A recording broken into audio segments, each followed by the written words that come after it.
So hello guys, kung bago pa lang, like, subscribe, comment, share, at ilalagay na sa playlist. Kaya ito ng ilaw. So, is Detective Conan. Okay. So yun po masasabi ko po sa inyo na how to overcome challenges in life with spiritual life. Talagang, yun kasi ang Bible magtuturo. The Bible is the way, the guide, and the life. Siyempre sabahan po pala sa totoong pangalan ng Diyos na si God Yahweh. Then, ano tayo? Manap tayo ng katotohanan. Yun lang din na pag hindi tayo background sa Bible, example may mga problems dyan. Kasi ang Bible, yung lalo na sa Proverbs, yung mga example doon, yun kasi ang magwa-flash sa isip mo. Yun talagang may religion ta. Yun. Mas maganda talaga ikaw mismo person na nagbabasa sa Bible. At malaman mo yung mga story doon ni Job, Abraham, Isaac, yung sa New Testament, sa Old Testament. Mas maganda talaga alam mo, nabasa mo lahat. At least na-figure out mo. Yun lang din na ang Bible kasi yun ang magtuturo, the guide sa buhay. Diba? Basic instruction before leaving earth. Kasi dito sa earth na to, we are just visitors. Bisita lang tayo dito sa mundo. Yun lang din na mahirap maging hindi spiritual. Mahirap mabuhay kung walang spiritual life. Yun. Kasi doon marunong ka na magpasensya. Kung hindi ka spiritual, pag-alagala ka pa rin kahit may edad na 50, 60 years old or 40 years old. Kung may spiritual, mas maganda na ang bata spiritual maaga pa para makaiwas sa mga problema. Yung nakapili ng maling tao, yung kumain ng mga ng pagkain. Kasi itong health tips and advice, parang spiritual din ito. Paano makaiwas sa sakit? Kasi sabihin mong nagtatrabaho ka, nag-aaral ka, o anin mo ba yung sweldo mo na liit lang sahod mo, din pagkatapos nung nagkasakit ka, na-realize mo, para ka ng gumuho ng mundo mo. Parang hopeless na, nagtatrabaho ka na, expect mo, ganito lang pala ang buhay ko, mamamatay din pala. Diba? Hindi mo na malayan na yung mali pala, hindi mo na visualize ba, hindi mo na extra nakita sa isip mo or na extra na nakita sa isip mo na mali pala yung pagkakain mo. Mali pala yun na paano ko to na-share tong health tips na advice na ito parang spiritual. It takes sacrifice. Hindi ka talaga ako nag-aaral. Hindi ako nagtrabaho. Pumunta talaga ako sa mga doktor kahit wala akong pera, di ba? Sabi niyo, social naman na. Kahit walang pera, nalalaman niya. Guys, totoo lang talaga. Kahit ano pa kalaking sahod mo, sweldo mo, kasi isang beses ka lang mamamatay. Isang beses lang tayo mabuhay sa mundo. Isang beses lang tayo mamamatay. Pero mapadali siya ng mapaaga mamatay tayo. Lalo nang wala tayong kaalaman sa mga doktor. Ginamit yan, nagamit sa instrumento sa langit. Parang spiritual nga siya. Kasi sabihin mong, pastor ka na, engineer ka na, yung pangalan mo nakadugtong sa pangalan mo, lahat tayo lalanding lang sa sementeryo. Mamamatay lang din tayo lahat, maging lapida lang. Then yung mga alak mo, sigarilyo mo, parang ano lang siya, parang playground lang. Binahiram lang natin yung mga kasamaan, bisyo, mismo yung buhay natin dito sa mundo, hiram lang. Wala tayong ipagmamayabang dito sa mundo. Pwede tayo magdisgrasya, pwede magkasakit. Alam na natin yung sakit, ang disgrasya lang maiwasan. Pero mostly sa dahilan sa disgrasya, sa kalusugan din yan. Yung magalitin ng ulo, mainitin, galit lagi. Lagi nagsisigaw, di ba? Nawawala, nababaliw. Sa kasi yan, sa kalusugan yan. Diba? Bakit ba ganito ang nangyayari? Kasi nangyayari itong mga sitwasyon na ito dahil sa ating wala tayong time, busy tayo na makakain everyday. Kailangan kasing i-balance itong lahat. Siyempre, nagsisimba ka nga pero depressed ka nga, nalungkot ka kasi wala ka ng jowa, parang depressed ka, down na down. Pero pag may asawa at jowa ka na at may anak, depressed ka na rin kasi wala kang pera. Saan ka makahanap ng pera? Paano yung gagawin mo sa anak mo? Na ikaw nagkasakit ka rin. Diba? Or ang anak mo nagkasakit, wala kayong pera, makakain araw-araw, or nagkasakit din sila. Walang bahay matirahan. Lahat tayo nagsasuffer diyan. Dumaan tayo lahat diyan sa mga ganang sitwasyon. Then ikaw nagkasakit bigla, then example nagsisimba ka na bigla ka na high blood na bigla ka lang naatake na himatay. 'Di ba? Kasi ano bang panahon? Kasi lahat tayo pareha tayo ng oras na binigyan. Pero sa aking craziness, 'di ba? Sinabi daw nilang di daw ko normal yung ginagawa ko. Kasi kailangan talaga natin ng health tips talaga, yung mga advice sa doktor kasi kahit ano mo ba yung mga degrees mo, yung mga nag-graduate mo sa school, sa trabaho mo, yung sahod mo. Pag nagsakit na yan, wala na lahat yan. Erase na. Kulang pa ang sahod mo, mag-uutang-utang ka pa, maglulun ka pa para sa sakit. Medyo doon ka na nalulung. Then wala na tayong time malaman anong dahilan dito. Kung alam mo naman, huli na. Nasa huli na ang lahat. Then nagbibisyo pa tayo. Hindi natin alam. Yung bisyo pala natin yung nagpapahirap sa atin. Ang iba, di nila alam yan. Tapos yung kinakain nila. Iba yung sakit sa bisyo, iba yung sakit sa pagkain lang. Sa akin, nagkasakit lang ako sa pagkain. Pero guys, kung hindi pa siguro ako spiritual guys, itong nagsasabi ngayon sa inyo ngayon, ito ay ina-apply ko yung nalalaman ko noon kasi masakitin ako dati, parang mamamatay na talaga ako. Feeling ko, parang matutumba na ako, parang dito ako, hindi ko makaintindi, yung sinasabi, hindi ko maintindihan, sinusulat ko. Siguro guys, matagal na akong nilibing guys, kung totoo lang ako, kung hindi pa lang ako spiritual guys. Ganon ang bakbakan lahat tayo dinaanan. Yung bakbakan na dinaanan natin lahat is magkasakit talaga lahat tayo. Kailangan talaga natin ng kaalaman at spiritual sa mga doktor, based din sa science at Bible. Kasi kaanin mo ba yung nagtrabaho na trabaho ka, school ka, di natin iningatan yung kalusugan, wala lang lahat yan guys. Mababaliwala lahat yan. Lalo nang sinamahan na si ating bisyo, alak sigarilyo, droga na yan, at pagkatapos mga mali-maling kinakain.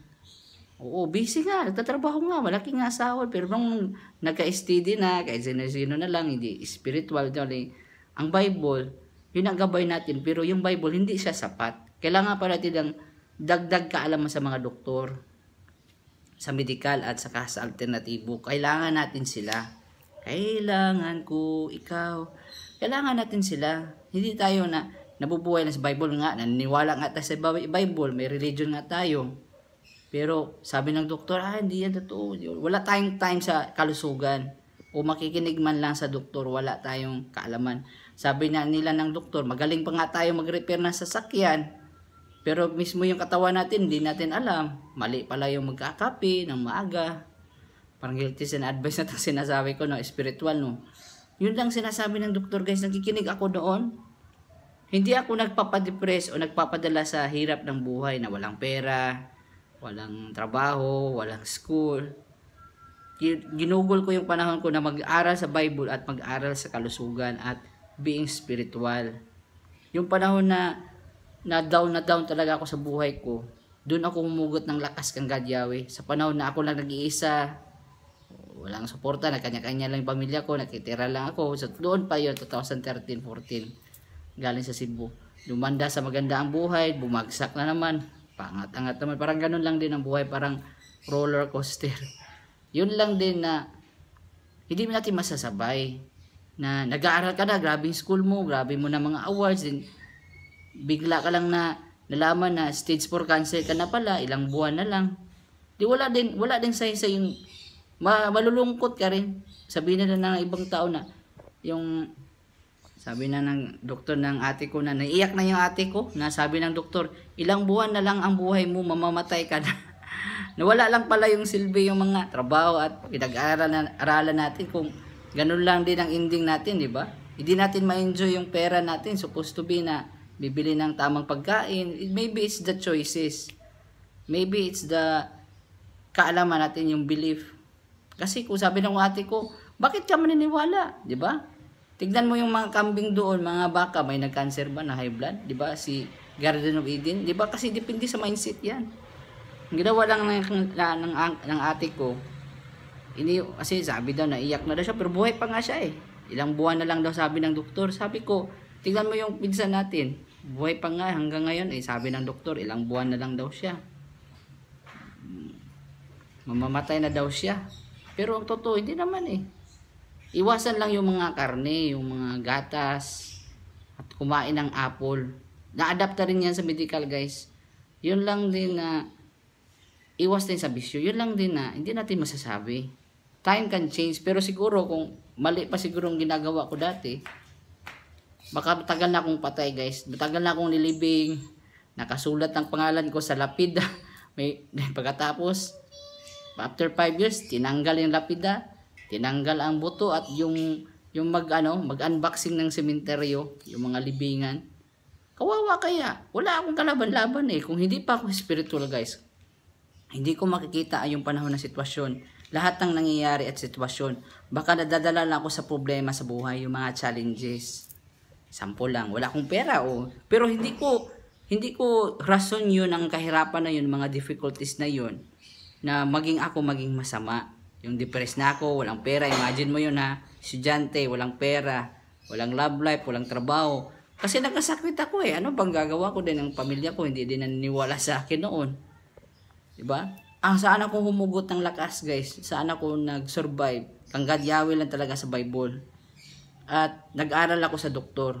Binasa ko, kinumbine ko yung doktor at yung Bible. Yung kaalaman nila. Kinumbine ko yan kung gaano ba sila ka-relate o kapareha. Nandun ang self-control. Nandun sa doktor din na. Yun lang din na based din sa medical, sinabayan din sa Bible. Kung nagko-connect ba ang science at sa Bible. Diba? Sa kalusugan. Kasi yun lang din ang mahirap i-explain. Mahirap isabi na kapag hindi, wala tayong panahon sa kaliting kalusugan, mahihina yung katawan natin, hihina din yung physical, yung spiritual. Kasi kung mahina ang katawan, mahina din ang spiritual. Hihina yan kasi masakitin ka na, wala ka na panahon magtrabaho or mag-aaral. Apektado lahat. Siguro kung hindi pa ako spiritual, kung mababaw lang ako na tao, matagal na ako namatay, guys, sa sakit. Magalitin, nagsisi doon, wala daw akong pera.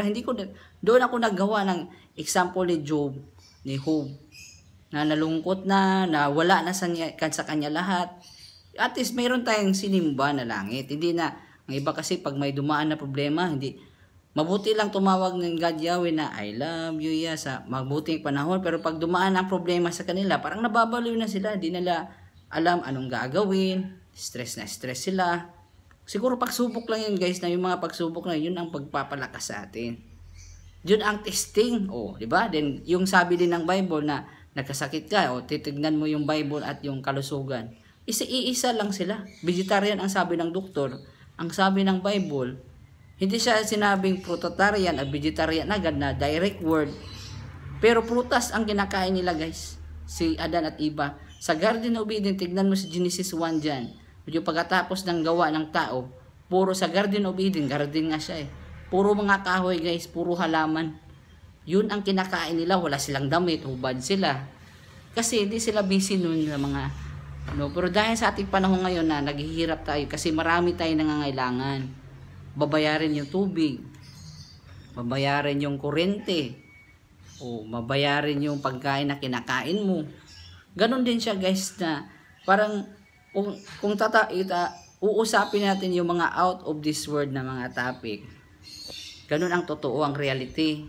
Na tayo, nagtatrabaho lang tayo sa ating pagkain. Nag-aaral ka para sa ating pagkain. Ang nagtatrabaho para dyan, farmer talaga. Kasi aanin mo po yung sweldo na yan, di ba? Yung mga numero na yan, bibili mo rin na pagkain. Titingin ka lang ba sa pera? Hindi mo siya mauubos, pero mamamatay ka rin kasi ang tiyan mo, naniningil na yan. Uy, kain na, gutom na. Kasi itong tiyan, pero pag mali ang kinakain natin, guys, na nilagay dito sa tiyan na to, bigla ka lang masasakit. Lalo na itong sobrang kain ng karne. Di talaga yan di talaga maganda ang kumakain ng maraming karne. Posporo lang talaga, guys, ang suggested. Or isda lang pwede, pero kahit isda, wag din sobra. Lumana motor. Yun lang din ang tao na walang spiritual.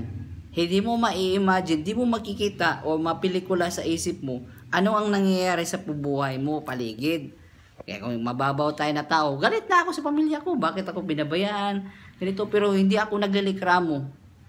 nagawa ko ng example kan Job, ni Job sa Israel. Yung sa Bible, yung Bible character si Job. Mayaman siya, nandyan sa kanya lahat. Pero nung tinetest siya ni God Yahweh, nagkasakit siya guys, totoo. Binalik pa niyang uod niya sa ano niya. Oo, di ba? Gaano na siya kadesperado. Pero hindi, sabi niya, mabuti ka lang, sinabi ng asawa niya, ano mo na yung, itunglo mo na, i-curse mo na yung ang sinimba mo. Wala din nangyari sa buhay mo, sabi niya ni Job sa asawa niya. O mabuti ka lang pala, magsisimba kung mabuti ang sitwasyon mo. Pero pag masama, hindi ka rin na magpupraise, magpupuri ka God Yahweh. Diba? Mabuti ka lang pala kung may pera ka. Marami kasing ganong mga tao ngayon eh. Mabuti lang sila mag-praise kasi may sweldo, may jowa, magandang sitwasyon. Pero nung nagka-problema sila, kunting pagsubok lang, tumigil na agad. Di ba? Di nila alam na maghingi tayo ng dasal sa God Yahweh. Bakit tayo nagdadasal araw-araw? Yun lang din na tayo medyo busy na walang nagagawa na komplikado. Di ba? Kung hindi tayo spiritual, lahat ng sinasabi ko na vlog dito, hindi ko ma-explain kung hindi pa lang ako spiritual.